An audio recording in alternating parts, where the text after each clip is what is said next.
Simmons opting into a $52.6 million contract extension. If you're unaware, free agency begins this evening at 6 p.m. Eastern. All right, there were other moves outside of LeBron. Smalls has a bunch of them. We will tell you why they matter now. Smalls. All right, up first, James Harden. He intends to sign a 2-year, $81.5 million contract to stay with the Clippers, according to Arsham Sharania. Harden is declining his player option to sign a new deal. So, Evan, tell me why it matters. It matters because now you're looking at the Clippers and the run that they had this year, or the team that they had this year, and them deeming it as a successful season that they want to give not one but two more shots at. Because now Harden's contract is aligned with Kawhi Leonard's contract. And even though I thought maybe hypothetically there could be a chance that they would say, we tried, it didn't work, let's pair off pieces, they're looking at it differently. They're saying, nah, we got a year or two left of this thing, and that's why it matters. Absolutely. Cosign, retweet on everything that you just said. I'm just going to add this. There are a lot of good pieces on the LA Clippers that a lot of people around the NBA would like. Yes. And I'll just say this. If and when this group doesn't achieve the success that Steve Ballmer and Ty Lue deem necessary based on what they're paying for them, then they can absolutely push the reset button and start over, right? Because the last thing that you want to be in the NBA is in the middle. You don't want to be average. You want to be really bad or really good. Well, this thing can go from being good to being bad really quickly. No doubt. Yeah. All right, next one, CC. The Chicago Bulls are trading Lonzo Ball to the Cleveland Cavaliers for Isaac Okoro, again, according to Arsham Sharania. Tell me why it matters. Well, it matters because this is an area that the Cleveland Cavs needed to improve. Their on-ball defense, their perimeter defense needed to get better. And if Lonzo Ball can stay healthy, and I know that's a huge caveat, this allows them to do so. They also have to be sensitive to price because of where they're at with cap spending. They've got a $92 million luxury tax bill based on the player cost on this roster. This is a team that's well into the second apron, so they needed an affordable move and needed to upgrade their on-ball perimeter defense. They found a way to do that with Lonzo Ball, and it ended up costing them Isaac Okoro, which was a piece that was expendable. I absolutely love this move for the Cleveland Cavaliers. I think it's an awesome move for the Cavaliers. I was on ESPN Radio Live when this happened with Hammer and Emmett this weekend, and Aaron Goldhammer brought up a great point. Think about the dads in Cleveland.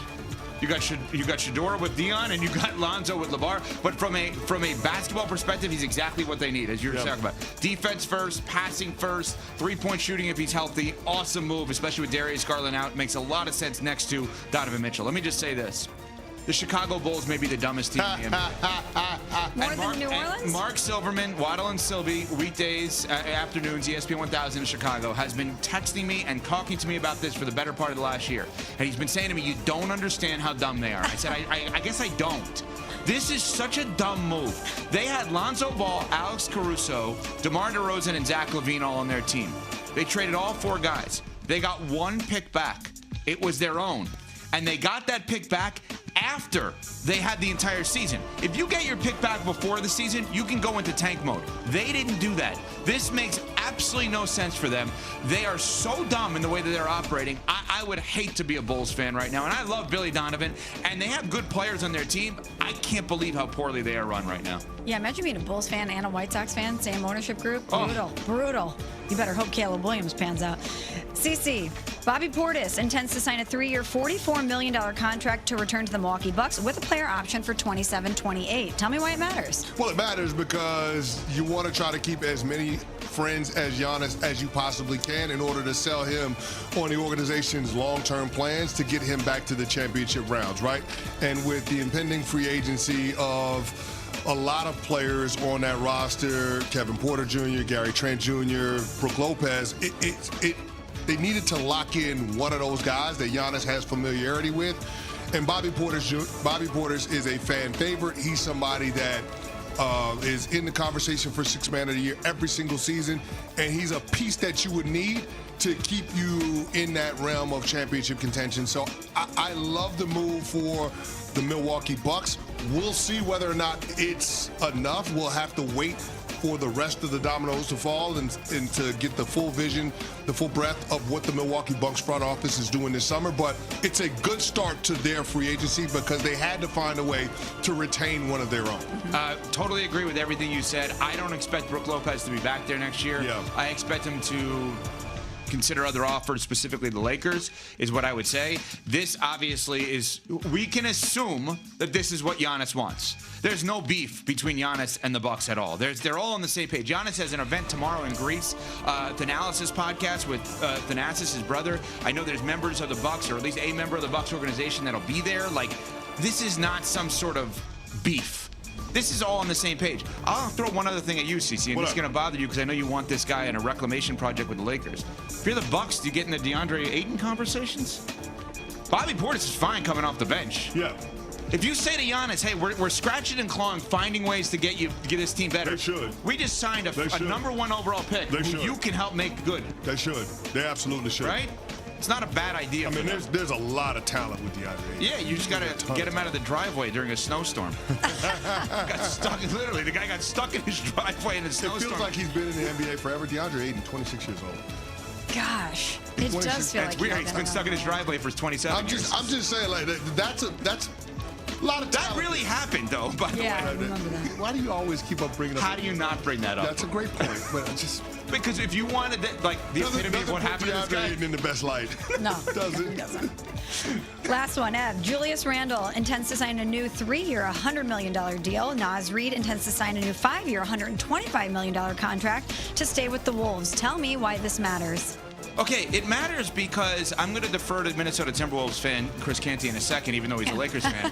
I can't imagine you started this offseason, and I know you're all in on your guy Ant-Man winning a championship at some point. I can't imagine you started this offseason thinking they're going to bring both these guys back. Now, I know my buddy Tim Bontemps, who's going to join us at 7:15 a.m. Eastern time, does not like this move of Naz Reid back. He would have prioritized Nickeil Alexander-Walker, a guard. I disagree with him. I think the Wolves have already had a pretty good start to the offseason here. Yeah, I like the move. I like the move, especially bringing back Naz Reid. He's a center that can shoot it, that can stretch the floor. Even though he didn't shoot great in the postseason, he's still a viable threat to be able to knock down shots, and he can get hot really, really quickly. Julius Randle, any given season, can be an all-NBA caliber player. I like bringing back both of those pieces. It's going to cost you Nickeil Alexander-Walker, but you feel good about what they have in terms of guys that could be those wing defenders, 3-and-D types. They've got enough of those still on their roster, and it opens the door for other young players that couldn't get off the bench this year to actually get some extended runs. So I like the move from the Minnesota Timberwolves. I don't know that this puts you closer to being able to dethrone the Oklahoma City Thunder, but it keeps you in the mix. And I think for now, that's good enough under new ownership to be able to have that kind of stability with a consistent contender. I guess I should address also one thing. I'm getting tweets about my look today at EBCO Radio. I'm wearing a suit because I'm filling in on the first take later. No big deal. Just had to slip that in. ESPN 2. ESPN 2. Dressed up. They're very smart. They would not put me on ESPN regular. Just saying. We're on SportsCenter, presented by Prescott Insurance. Hello, xin chào tất cả các bạn đã đến với kênh YouTube của mình. Mình xin tự giới thiệu, mình là người sáng tạo nội dung trên nền tảng YouTube. Mình sáng tạo những video cắt dán. Đây là những sản phẩm cắt dán của mình.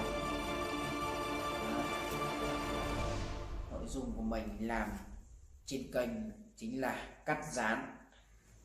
Và đây là những sản phẩm mình đã cắt dán mà vẫn còn lưu lại.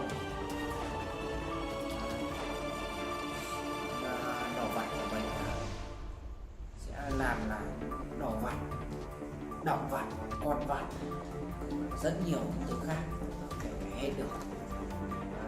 Đây là một số sản phẩm mình làm ra thôi. Và để tạo ra được những sản phẩm như thế này thì mình sẽ cần